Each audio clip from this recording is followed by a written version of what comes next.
जब कहते हैं कि भगवान जो होता है वो हमें खुशी रखना चाहेगा, वो हमें दुखी नहीं देख सकता, तो क्यों भगवान हमारे पाप कर्मों को क्यों क्यों नहीं काटते हैं? महात्मा काटता है। जो यहाँ पर कर्मों का सिस्टम है ये काल का सिस्टम है। काल जो है कर्मों का विधान बना रखा है। काल ने 84 लाख योनियों में डालता है लोगों को। काल जो है उसके पास तीन शक्ति है, सतगुण, रजगुण, तमगुण, और मन, बुद्धि, अहंकार, और 5 तत्व। इतने चीजों से सारा सिस्टम वो चलाता है। तो उसके पास ये तीन हथियार हैं, सतगुण, रजगुण, तमगुण। इन्हीं को त्रिगुणी माया कहते हैं। त्रिगुणी माया कौन कौन सा है? सतगुण, रजगुण, तमगुण। तो रजगुण से वो सृष्टि क्रिएट करता है। रजगुण सबके शरीर में उसने डाल रखा है, पूरे जीवों को, चाहे पौधा हो चाहे जंतु हो।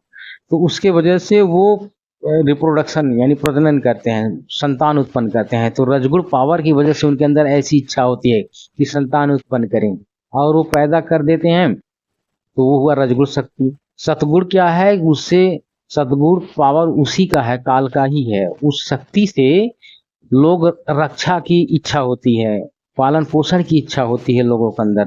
तो संतान का देखभाल करते हैं, चीजों का देखभाल करते हैं, यानी इससे रक्षा का कार्य होता है, पालन का कार्य होता है सृष्टि का। और तीसरा शक्ति है तमगुण। तमगुण से उसके वो तमगुण शक्ति भी सबके अंदर है। उसके वजह से विनाश करते हैं लोग, आपस में लड़ाई झगड़ा, जैसे मार काट करना, नाश कर देना, खत्म कर देना। ये सब देवी देवताओं में भी गुण होता है, ये सभी जीवों में भी होता है, और कुत्तों में भी होता है, बिल्लियों में भी होता है, आदमियों में होता है, सब में होता है। सब में ये तीनों गुण होगा। जैसे किसी मनुष्य के अंदर सतगुण, रजगुण, तमगुण तीनों गुण है। किसी कभी रजगुण ऊपर आ जाएगा तो वो व्यवहार करेगा उसके अनुसार, कभी सतगुण ज्यादा हो जाएगा नीचे और बाकी नीचे हो जाएगा तो सतगुणी हो जाएगा, कभी तमगुण है तो कमगुणी हो जाएगा। तो तीनों गुण रहेगा, किसी में कम किसी में ज्यादा, ये ऊपर नीचे होता रहता है। तो ये खत्म नहीं होता। तो इसी तीनों गुणों से वो कर्म करवाता है। कौन? काल भगवान, ब्रह्म ज्योति निरंजन, क्षर पुरुष उसी का नाम है। तो वो ऐसे करवा भी देता है, और पूरा आरोप भोगने का सिस्टम ही बना रखा है उसने। यमलोक, नरक लोक, ये सारी चीजें बना रखा है। उसमें जो है उसमें सबको भुगतान करवाता है, उसमें डालता भी है कर्मों का अनुसार। तो ये सभी कार्य करता है। तभी गीता में कह रहा है ना, मैं ही करता, मैं ही धरता, मैं ही नियंता, मैं ही सब कुछ करवाता हूँ। तो ये घोषणा कर रहा है। कहाँ तक करवाता है? अपने 21 ब्रह्मांड में इसका अधिकार है, यहाँ तक ही काम करता है। बाकी इसका इसके कार्य क्षेत्र से अलग है, यानी 21 ब्रह्मांड का प्रभु है, इसी में इसका चलता है। तो परमात्मा जो है वो अन्य है, इसके इससे सुप्रीम है, वो सर्वे सर्वा वो है। जब उसकी शरण में जाओगे तो वो इससे, इसके तीनों गुणों से, इसके त्रिगुणी माया से, इसके जाल से वही बचाता है। लेकिन जब उसकी शरण में जाओगे तब होगा ऐसा। और वो परमात्मा कौन है? वो कबीर देव है।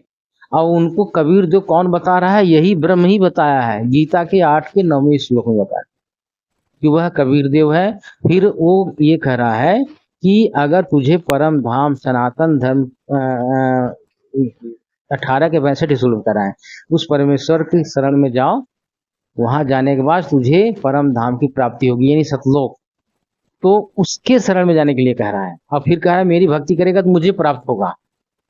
ये बात समझ आए पूरी बात? जी। बहुत अच्छा समझ में आया। तो हम उस परमात्मा की शरण में कैसे जाएंगे? उनका कोई रास्ता कैसे, उनकी भक्ति कैसे करेंगे?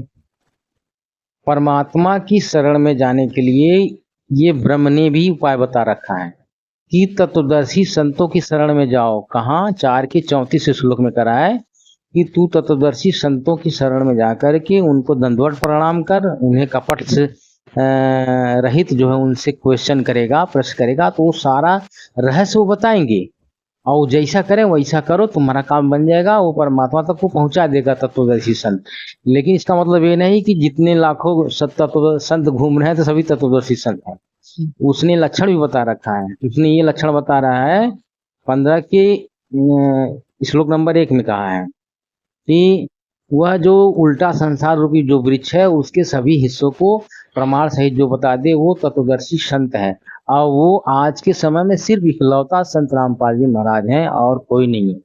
उनके अलावा कोई तत्वदर्शी संत नहीं है और उन्हीं के शरण में जाने से काम बनेगा। वो परमात्मा के कनेक्ट में है, लिंक है उनका, उनसे काम बनेगा। अगर जो समझ गया तो काम बन गया, नहीं तो यहाँ अगर इधर उधर भटकोगे तो कुछ नहीं होने वाला है। सीधा 84 में डालेगा ये काल भगवान, खेलेगा, क्योंकि गलत भक्ति कर रहे हो इसका भी दंड देगा, ये यही देगा, काले देगा। अब आपको बिगाड़ेगा भी यही। ये बहुत खुराफाती काम करता है। जी, काफ़ी अच्छा समझ में आया और काफ़ी बढ़िया जो है आपने एक्सप्लेन करा। तो हम भी आगे से देखेंगे और आगे जो भी हमारा प्रश्न होगा आपसे ज़रूर पूछेंगे। तो आज के लिए बस इतना ही।